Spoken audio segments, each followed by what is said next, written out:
Oh, hello everyone. I, believe it or not, got 6 dogs with me. But only 3 are right by me.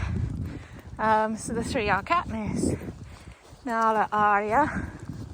Then the other 3 are Pumpkin, Lanny, Finnick. And then I'll do another group then with the other dogs. Seems to have been a week that mostly just come up the tips. Done a couple of different walks, but mostly up here because it's just right on the doorstep and it's easy. But yeah, it is a bit windy, or breezy I should say, so if there is a bit of wind noise I do apologise.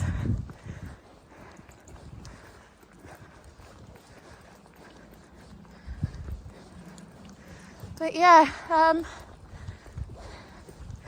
don't really know what to talk about really, because I feel like if I talk about temperament I end up talking about if I end up talking about breeding I'll end up talking about temperament, and I feel like I've covered that a lot. And I kind of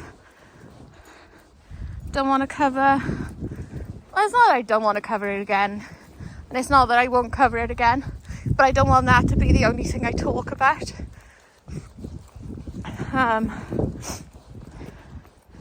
But there does seem to be a lot of people with anxious dogs, and I suppose I've not talked about temperament in a way of anxiety because I haven't got anxious dogs, but I feel like people are dismissing when their dogs are chewing things in the house, destroying things in the house, when they're pacing in the house, when we struggle to settle in the house. Here comes the breeze, the wind.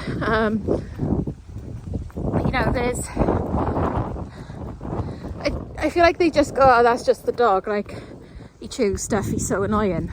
Well, yeah, it is annoying when your stuff is getting destroyed, but your dog's trying to tell you something.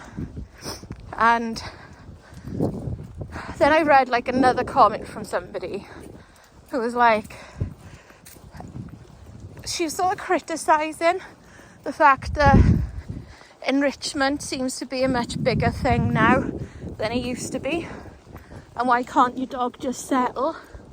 Well, the whole point or the idea of enrichment is your dog will settle after. So after they've done their frozen Kong, after they've done a puzzle feeder, some sort of food dispenser type of thing, licky mat, whatever you are using to give your dog that little bit of something to do,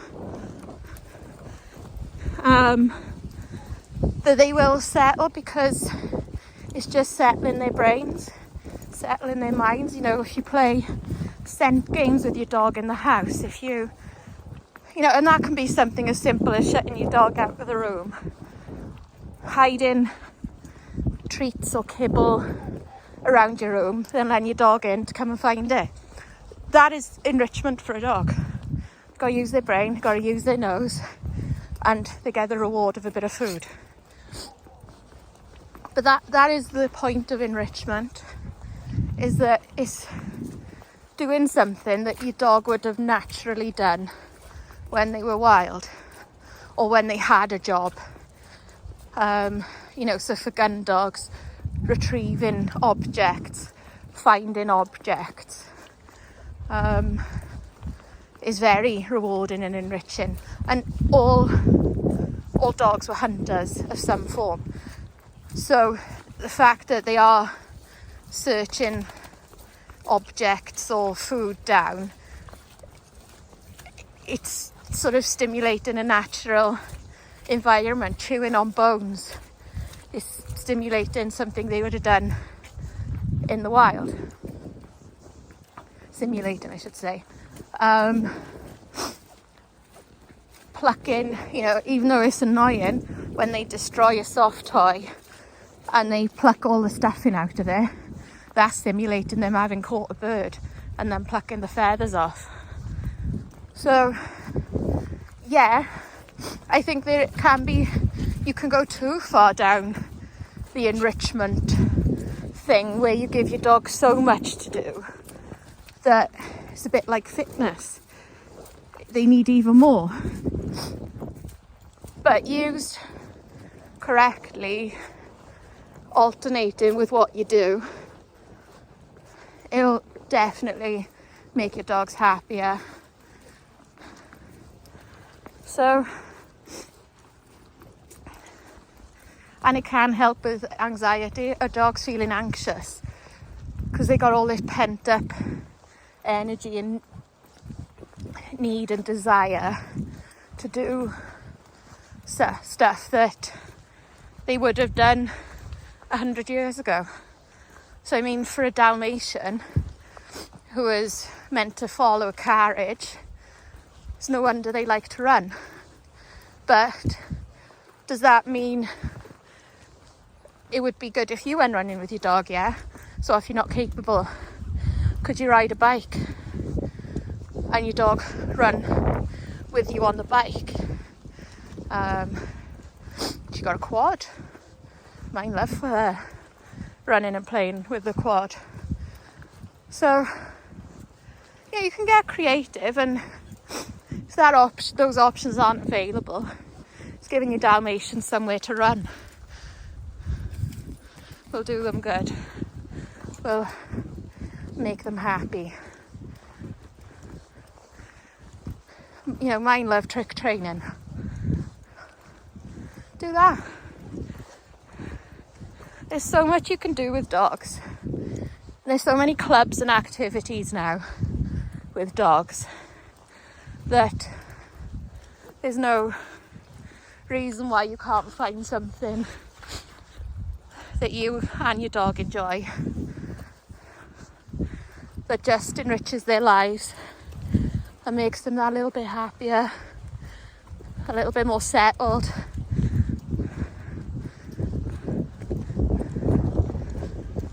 Sorry, I'm walking uphill. Like a bit out of. But the other flip side of that is if and when you breed your dog, make sure the pairings are suitable. Make sure you're not breeding from mega anxious dogs.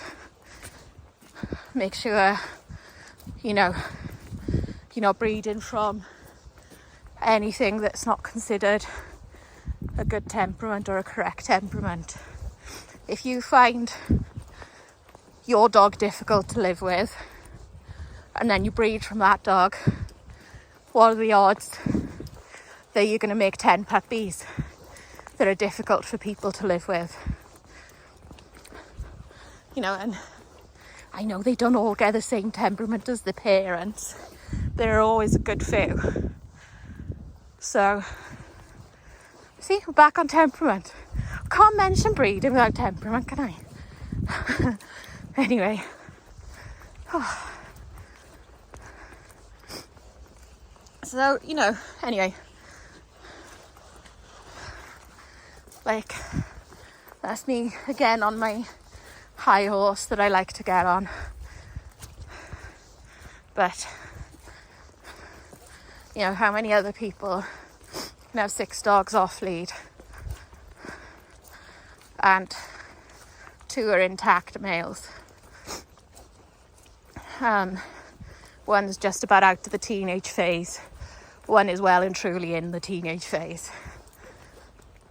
And I can kind of do something else and walk and talk to you guys, and not need to be 100% focused on my dogs. I'm not saying I'm not focused, because obviously I am, but I can have my mind on other things.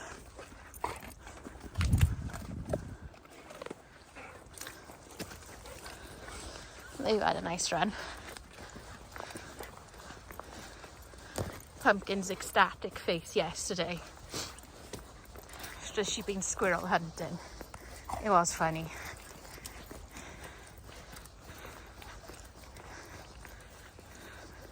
Well, I was cold, so I put a thick coat on, and now I'm regretting it a bit.